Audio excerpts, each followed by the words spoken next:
जय मां भवानी, सीताराम आप सभी को। तो कैसे हैं आप सभी? आशा करते हैं कि आप सभी अच्छे होंगे, स्वस्थ होंगे और मस्त होंगे। माँ भगवती की कृपा, माँ अम्बा की कृपा, माँ जगदम्बा की कृपा आप सभी के ऊपर बरस रही होगी और निरंतर बरस रही होगी। तो दोस्तों, स्वागत है आपका हमारे YouTube चैनल महादेवी में। तो आज जो हम जानकारी लेके आए हैं वो है सवारी के विषय में, कि जिन बच्चों को सवारी आती है वो किन किन नियमों का पालन करें, किन किन बातों का ध्यान रखें कि उनकी सवारी मलिन ना हो, उनकी शक्ति मलिन ना हो, या फिर उनसे कोई ऐसी भूल ना हो जाए कि वो सवारी उनको छोड़कर चली जाए। ठीक है, तो आज हम इसी विषय पे बात करने आए हैं, इसी विषय में आज हम जानकारी लेके आए हैं। तो वीडियो को ध्यान से देखें, ध्यान से सुने और वीडियो को पूरा देखें। वीडियो पसंद आती है तो वीडियो को लाइक ज़रूर करें, दोस्तों के साथ में शेयर ज़रूर करें, और चैनल पे यदि पहली बार आए हैं तो चैनल को सब्सक्राइब करना बिल्कुल ना भूलें, और नोटिफिकेशन के बेल आइकन को आप ऑन पर सेट करके रखें ताकि हमारी आने वाली वीडियोस का नोटिफिकेशन आपको सबसे पहले मिल जाए।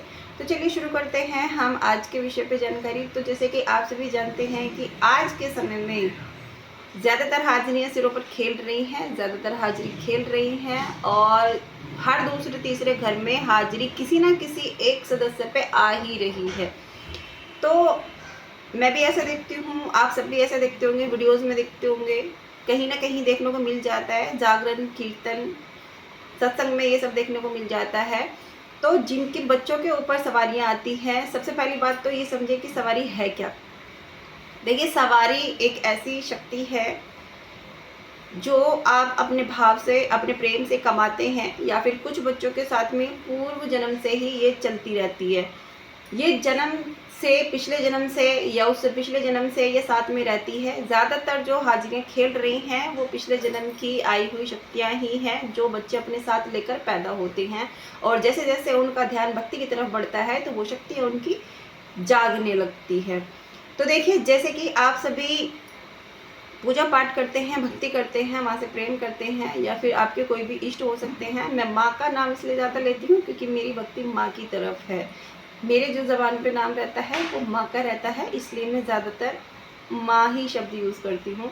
तो हो सकता है आपकी भी इष्ट आराध्य देवी माँ हो, तो आपके जो भी इष्ट हो सकते हैं, ये चाहे आपको भैरव जी की हाजिरी आ रही है, चाहे आपको हनुमान जी की आ रही है, चाहे आपको माता की आ रही है, माँ काली की आ रही है, किसी की भी आ रही है, नियम सबके एक ही होते हैं। ठीक है, तो यदि आपको हाजिरी आ गई है और आपको समझ में नहीं आ रहा है कि क्यों आई है, कैसे आई है, क्या करने आई है, सब बच्चों के मन में यही प्रश्न चलता है कि क्यों आई है, हमने क्या कर दिया, क्या हमसे कोई भूल हो गई है, या हमसे माता रूठ गई है।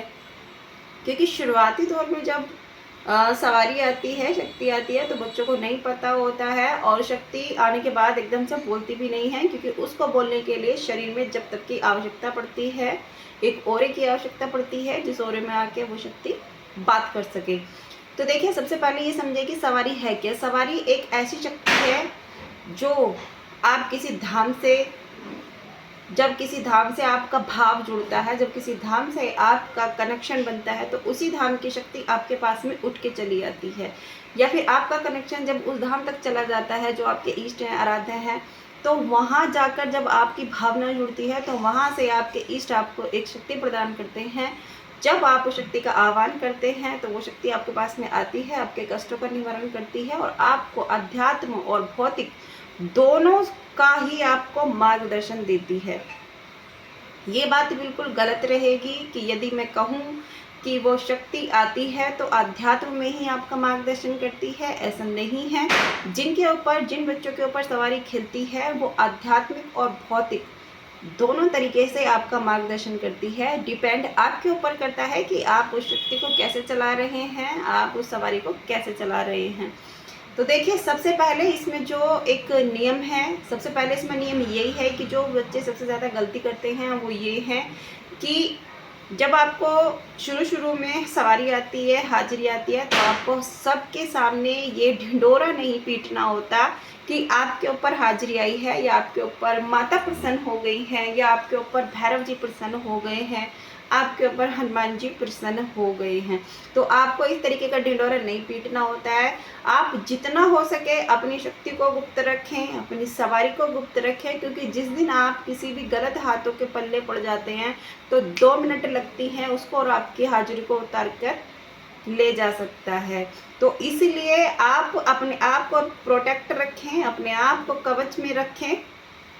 कवच आपको वही देवता प्रदान करता है जो आपके शरीर पर खेल रहा होता है। तो आप उनसे प्रार्थना करके अपने लिए कवच तैयार कर सकते हैं, ताकि यदि फ्यूचर में कभी ऐसे इंसान से पाला पड़ जाए तो आपको पहले से उसका आभास हो जाए कि आप किसी गलत इंसान के सामने हैं। सबसे पहला नियम ये है कि आपको इस बात का ढिंढोरा बिल्कुल नहीं पीटना है कि आपके ऊपर किसी की हाजिरी या किसी की सवारी आती है। यदि आ गई है तो खुशी मनाओ। सबसे पहले जाके अपने इष्ट को थैंक यू बोलो, धन्यवाद करो कि हे माता, हे माँ भगवती, आपको मैं कोटि कोटि धन्यवाद करता हूँ कि आपने मुझे इस लायक समझा। ठीक है, क्योंकि देखो पहली बात तो हाजिरियाँ आती नहीं हैं, और यदि आ जाए तो ये बहुत ही बड़ी सौभाग्य की बात होती है। हो सकता है आपको ये चीज़ आज समझ ना आए, लेकिन जैसे जैसे जैसे जैसे समय बढ़ता है वैसे वैसे आपको ये चीज़ें समझ में आती है कि हाजिरी क्यों आई है, क्या कराना चाहती है, क्या करने के लिए आई है। तो जिसके ऊपर इष्ट की असीम कृपा हो जाए, जिसके ऊपर उनके इष्ट की एक नज़र पड़ जाए, तो उनके इष्ट उनको एक शक्ति प्रदान करते हैं, और उस एक शक्ति में से एक शक्ति हाजिरी भी कहलाती है, जिनके ऊपर पेशी खेलती है, जिनके ऊपर सवारियाँ खेलती है। तो एक शक्ति वो भी होती है। तो बहुत सारी शक्तियाँ इष्ट प्रदान करते हैं, जैसे किसी को सुनाई देता है, किसी को दिखाई देता है, किसी को सपने में आभास होता है, किसी को भावना समझ में आ जाती है, कोई किसी के सामने बैठे हुए का भाव पढ़ सकता है, कोई चेहरा पढ़ना जानता है। तो उनके इष्ट उनको बहुत सारी शक्तियाँ प्रदान करते हैं। उन्हीं में से एक शक्ति है सवारी। जब उनके इष्ट प्रसन्न होते हैं, इष्ट की नज़र, कृपा दृष्टि किसी भक्त पर पड़ती है, तब वो सवारी उनको प्रदान करते हैं, और वो सवारी उनका मार्गदर्शन करती है। लेकिन आप लोग ये गलती कर जाते हैं कि जब आपके ऊपर सवारी आती है तो आप लोग दरबारों में भटकना शुरू कर देते हैं। ठीक है, तो जब आपको हाजिरी शुरुआत में आए तो आपको दरबारों में नहीं भटकना है। आपको अपनी पूजा पाठ बढ़ानी है। जो पूजा पाठ आप कर रहे थे, जो नाम जाप आप कर रहे थे, जिस तरीके से आप सेवा कर रहे थे, ज़्यादातर जो हाजिरी आती हैं वो सेवा करने से ही आती हैं। इस बात का विशेष ध्यान रखें। चाहे आप स्नान श्रृंगार की सेवा करते हैं, चाहे आप मंदिर जाके भोग लगाते हैं, मंदिर में जाके आरती गाते हैं, या जाके ध्यान लगाते हैं, तो जो हाजिरियाँ होती हैं ये आती हैं आपके सेवा से ही। जब आप सेवा भाव रखते हैं तो ये आपकी सेवा से ही प्रसन्न होकर हाजिरी आती है।